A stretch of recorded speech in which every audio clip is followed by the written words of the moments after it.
Guys, for the record, I haven't rope maxed, and honestly, I was just not really well mentally. But here's the thing, though, like why I was absent for this is like too long of a story. But honestly, I will discuss something which I have kind of always wanted to discuss. It's essentially the victim Olympics that go on when it comes to study publications. There will be three studies which I will talk about now.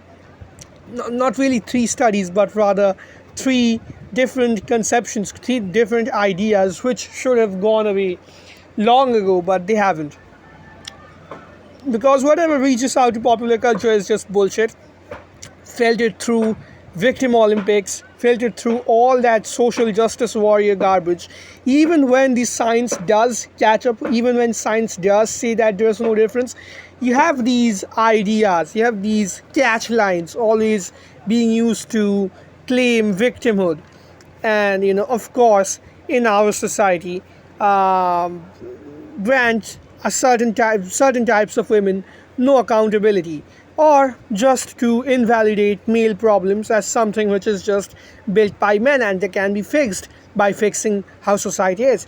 The first and foremost in this discussion is the motherhood penalty. The idea that women who have children are not employed, not given equal chances, not given entry into workforce even when they have equal qualifications for the same job and shit like that. Except the problem is, first and foremost, women disproportionately apply to jobs which are part-time after they have children, after they are married. And as a matter of fact, they are obviously less likely to be employed to those jobs, whereas fathers do the opposite thing. They're more likely to work 40 hours per week outside of home. And this is again shown in average Pew data rates. So it's not that people just make an assumption that the woman works horrible. It's more so that when women apply to those jobs, women more or less make requests that they want to work less on these jobs, that they would have certain leaves on those jobs, on the same job when they have the same qualification. They file um, they file what would you call it, resumes which kind of say that I won't work overtime, I won't work. They declare that they won't be present when the company probably needs them most. Is that the company or the employer's fault that they don't want those women, or for that matter anyone who says that I don't want to employ them, um, not give them the green card to get into the job? I don't think they're at fault in there. That is one thing. The second thing is, there is tons and tons of research, and there was a 2025 meta-analysis of all of these studies. It showed that there was a massive amount of publication bias when it came to publication of studies which show that there is absolutely no motherhood penalty, or in some cases even a slight motherhood premium. And those never saw the light of day in terms of publication, because there is a massive amount of publication bias.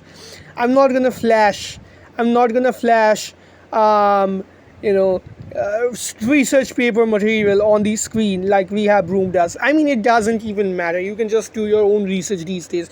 But because I'm making this video, you know exactly what to look, what to search for, right?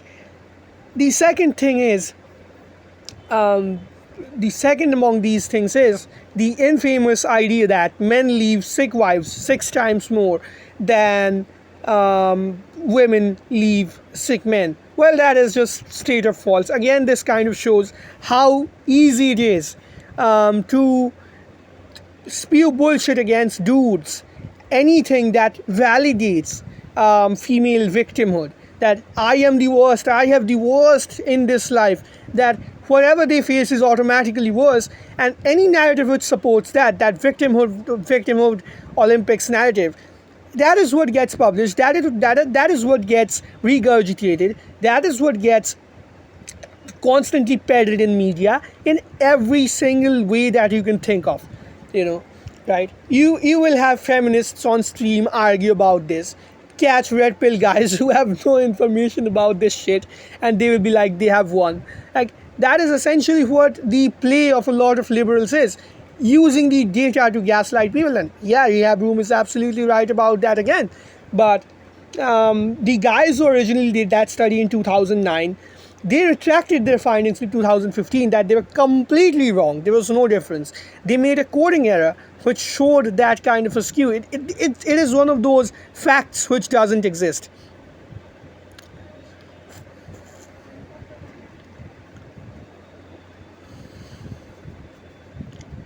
All right, and last but not least is the idea that um, the constraints which are put on men are a result of patriarchy, that it is men who have set up these hierarchies, and women choose men who are a certain height and who are a certain way in their looks, or have a certain amount of money or resources, because it is a product of patriarchy. And this is, oh, patriarchy hurts men too.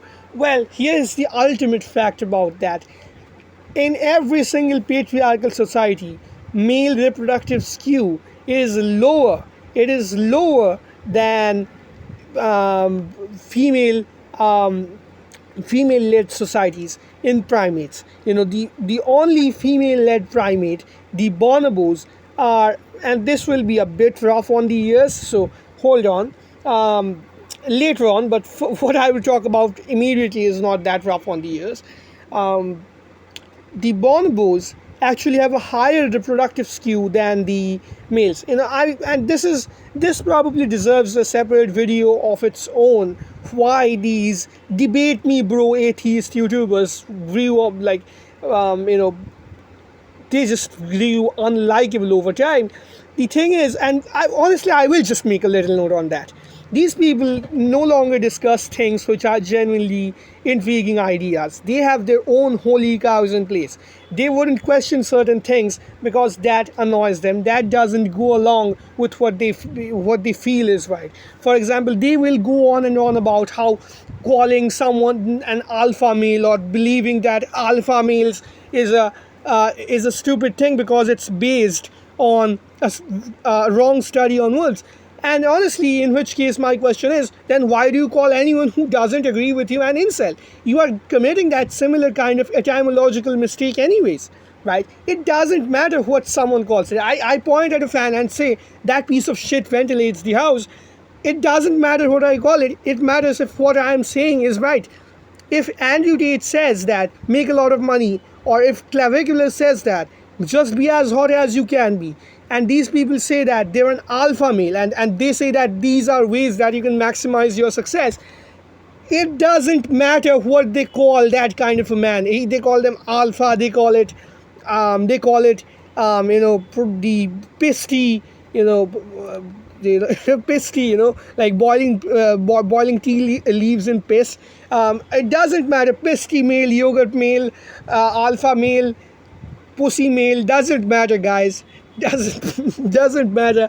What matters is what they're saying is right, and they're absolutely right that maximizing your attractiveness, making a lot of money, is the best way to improve your reproductive success one way or the other. Now, it might be again discussed that, is Andrew Tate right when it comes to genuine desire? We have gone on and on about this. I wouldn't do this again.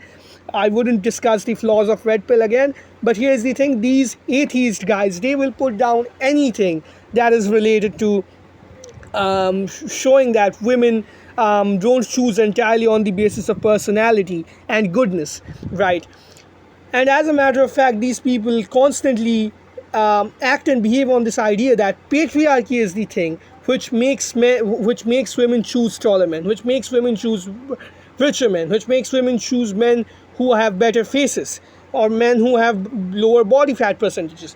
That patriarchy hurts men too, and this is gaslighting. This has always been their play. It is gaslighting you into your own demise. That is for one thing. But again, the mask is honestly slipping now. They have always painted bonobos as these cooperative animals, and Sciences Trope made an entire video where he was criticizing alpha males, that alpha males are not real, that cooperative bonobos, humans are supposed to be like cooperative bonobos. And what he doesn't do is, he doesn't ever talk about the fact that what the cooperation in bonobos looks like, for one. For the second, he doesn't mention that the sex which bonobos have is not free, and it is and definitely not given out to any male. In fact, the top two or three bonobos in a group of bonobos, in like a group of bonobos, they father the vast majority of children. Not only is that one thing, the females choose the more violent, aggressive, and larger bonobos. The mothers, again, when this is pretty much in parallel with humans, that females choose higher status males even when they are not genuinely attracted to them because of some mechanism. And in bonobos, that particular mechanism is the mother of the bonobo, the high ranking female, enabling her son to rape the low ranking female bonobos. So I told you this would be hard on the ear. That is exactly what it is. Pop culture glorifies and peddles and highlights what is essentially a system, a hierarchy of rapist female apes. Those are rape apes, right? To call them some way. That is literally the society which they want us to. That is literally the society that they idolize. Rape apes. They want us to be like the rape apes.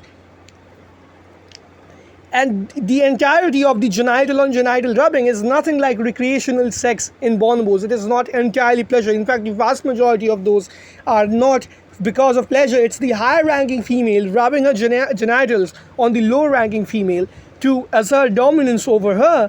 And it is essentially rape because the low ranking female has no option. As she has no option when the high ranking female allows her son to force herself on her in bonobos. That is what bonobos are. They select violent males, they make their sons violently rape other females, and they rape other females as well. That is exactly what they are. Nothing more, nothing less. And this has been glorified forever, like they are cooperative this, they are cooperative that, because anything which shows that men's problems are biological, and you cannot blame that it is because of their own wrongdoing. In their opinion, it is a wrongdoing, but of course they will say that all the problems men face are caused by men, all the expectations men face are created by men, except they literally glorify rape apes. They literally think that it is the ideal society, and they never tell you the truth about it either. So alright, these are three these are three pieces of pop science feminist garbage which had to be pointed out, and I will see you guys in the next one. Hopefully this wasn't too unbearable.